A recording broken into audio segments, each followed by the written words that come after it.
एक क्वेश्चन बड़ा कॉमनली आपसे पूछा जाएगा, किसी कॉलेज के इंटरव्यू में जाएं, जॉब के इंटरव्यू में जाएं, या आपसे लोग मिलें। जनरली शुरुआती क्वेश्चन होता है, आपकी हॉबीज क्या है। बहुत favourite question, classic ice breaker question, आपकी हॉबीज क्या है। और आजकल बड़े मजेदार जवाब मिलते हैं। कई बार लोग बताते हैं watching movies. Interesting. As much as I fail to understand कि पिक्चर देखना कैसे हॉबी हो सकती है, बट चलिए इस बात को भी मान लेते हैं कि कुछ लोगों की हॉबी पिक्चर देखना है। लेकिन जरा ये समझे, हॉबी क्या होती है। हॉबी वो चीज है जो आप अपने मेन काम से हटके करते हैं। आपका जो भी मेन काम है, आप स्टूडेंट हैं तो पढ़ाई, कोई प्रोफेशनल हैं तो आपका जो भी प्रोफेशन है, टीचिंग हो सकता है, आप लॉयर हो सकते हैं, आप इंजीनियर हो सकते हैं, आप डॉक्टर हो सकते हैं।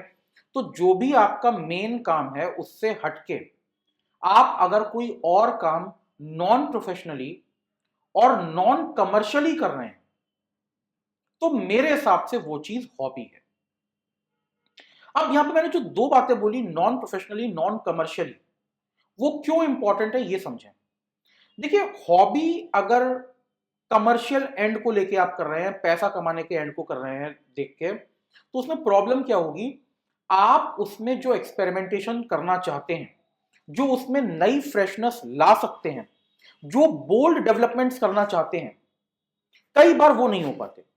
जब आप प्रोफेशनल बर्डन में होते हैं, किसी कॉन्ट्रैक्ट में होते हैं, या किसी काम को करने का पर्टिकुलर तरीका बताया गया है और आपको उसी तरह से काम करना होता है, तो उस काम में जो आपकी फ्रीडम होती है, जो एक्सपेरिमेंट करने की पावर होती है, वो खत्म हो जाती है।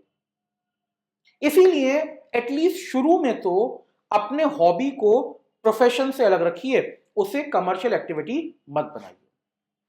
लेकिन हॉबी की यूटिलिटी क्या है।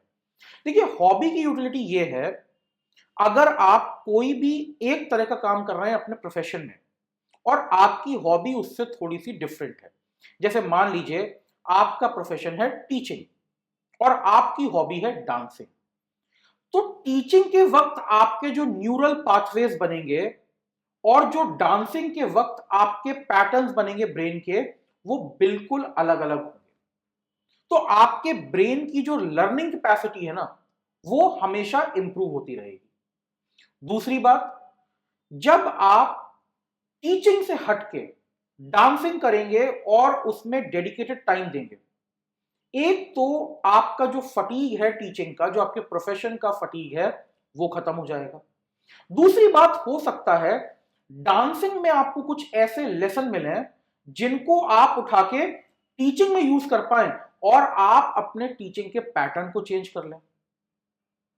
लेकिन सबसे इंपॉर्टेंट बात क्या है, एक समय ऐसा भी आ सकता है, अगर आपने कोई हॉबी पिक करी और आपने उस पर डेडिकेटेड लॉन्ग टाइम तक एनर्जी और टाइम लगाया, तो हो सकता है आप शुरू में भले ये गोल लेके ना चले, लेकिन एक पॉइंट ऐसा आएगा जब आप फाइनली रेडी हो जाएंगे अपने हॉबीज को भी कमर्शियलाइज करने के लिए। तो ऐसा नहीं है हॉबीज केवल वेस्ट ऑफ टाइम है, ऐसा नहीं है कि हॉबीज का आपको डे टू डे कोई फायदा नहीं मिल रहा। ये आपका स्ट्रेस कम करने में, आपको नए पाथवेज देने में, आपके ब्रेन की प्लास्टिसिटी को बढ़ाने में, इन सब में तो मदद करता ही है। बल्कि अगर आगे लाइफ में आपको कोई ऑल्टरनेट करियर चाहिए, तो उसके लिए भी शुरू से ये ग्राउंड सेट कर देता है। तो please have a hobby and make sure your hobby is something जिसमें आप कुछ नया सीख रहे हो, आपकी कोई स्किल डेवलप हो रही हो। और शुरू में उसमें कोई कमर्शियल एंगल मत रखिए। शुरू में उसका पर्पस केवल सेल्फ एक्सप्लोरेशन और अपना सेल्फ एक्सप्रेशन, केवल ये रखें।